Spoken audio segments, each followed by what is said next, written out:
Yo creo que mi padre era sentimental, es decir, que hacía una cosa porque le salía. Que eso tuviera más trascendencia, en absoluto, nunca lo pensó, no.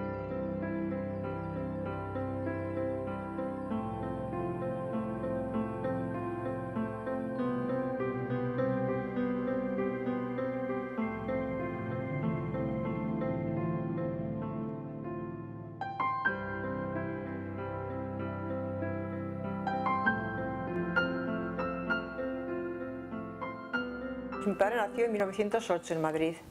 El motivo principal de venir a Navarra fue mi madre, que era una navarra de pura cepa, nació aquí.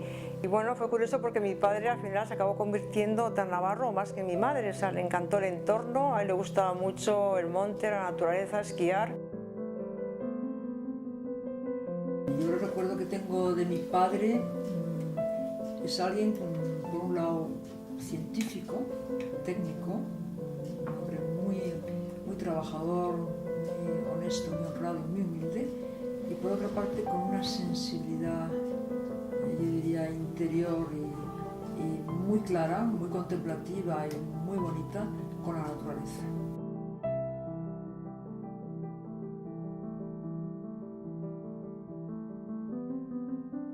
En 1940 empezó a trabajar en el IRATI como ingeniero jefe de toda la parte eléctrica de Navarra. Dirigía las centrales eléctricas en Navarra.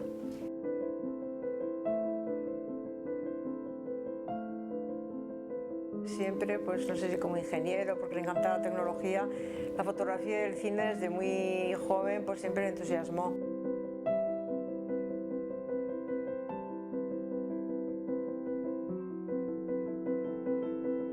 Yo a mi padre recuerdo ir dando respuestas técnicas a los problemas que se iban presentando. Por ejemplo, en el tren IRATI, cuando dejó de funcionar, pues utilizaba los propios raíles del tren para montar todo el tendido eléctrico que va de Oiza a Pamplona. Es decir, el tema de reciclaje en aquella época se hacía pues cada uno a su manera, ¿no? Como podía, era difícil encontrar materiales, no existían esos postes de metal como existen ahora, ¿no? Había los árboles, las montañas de madera, que incluso era mucho mejor utilizar los raíles que talar árboles.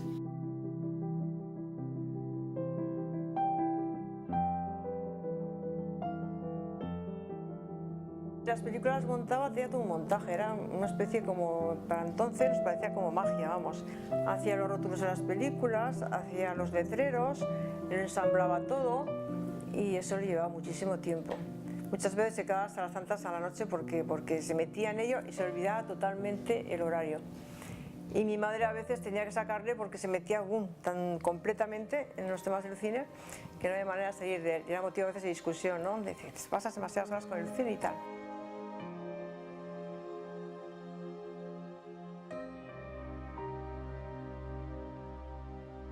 El punto era minucioso, ordenado, muy técnico y como era un aficionado. Nadie le había enseñado, pero compraba revistas y cosas y iba aprendiendo. Es decir, era un estudiante de comunicación audiovisual, pero era autóctono, era autónomo, autodidacta exactamente, y a base de revistas, que tenía muchas, Imagen y Sonido, me acuerdo que era una revista que había antes en Navarra, pues él iba logrando pues ese legado.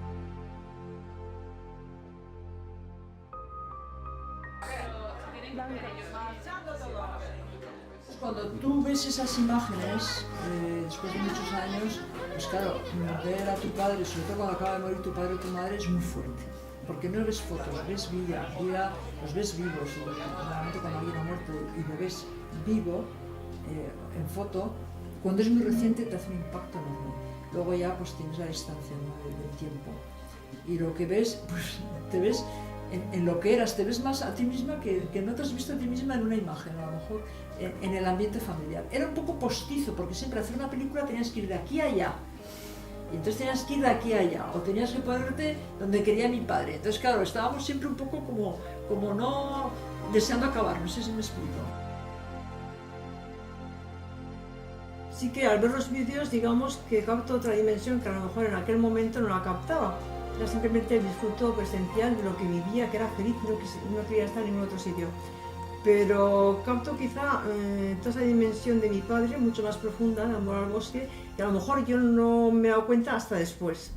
¿Por qué mi padre siempre también tendía a ir allá al bosque? ¿Por qué hacía esos escritos que hemos descubierto después? ¿Por qué tenía aquellos silencios, aquellos paseos largos que se daban solo? Entonces eso lo capto ahora, es decir, que para él era tan importante o más de lo que incluso yo me imaginaba, ¿no? Y eso lo capto después, cuando soy más mayor. En aquel momento quizá no. Pero la influencia ha sido enorme. Mi padre seleccionaba aquello que amaba y que veía que nos daba felicidad. Y ese registro era como una herencia que dejaba. Y yo creo que esa mirada de mi padre, que era muy visual, también era muy visual, pues yo creo que eso cambia el mundo, de alguna manera transforma, porque queda de una manera en que estás tú recreando la vida que viene detrás y estás enseñando a otros pues a admirar un poco, ¿no?, todo lo vivido y a guardarlo.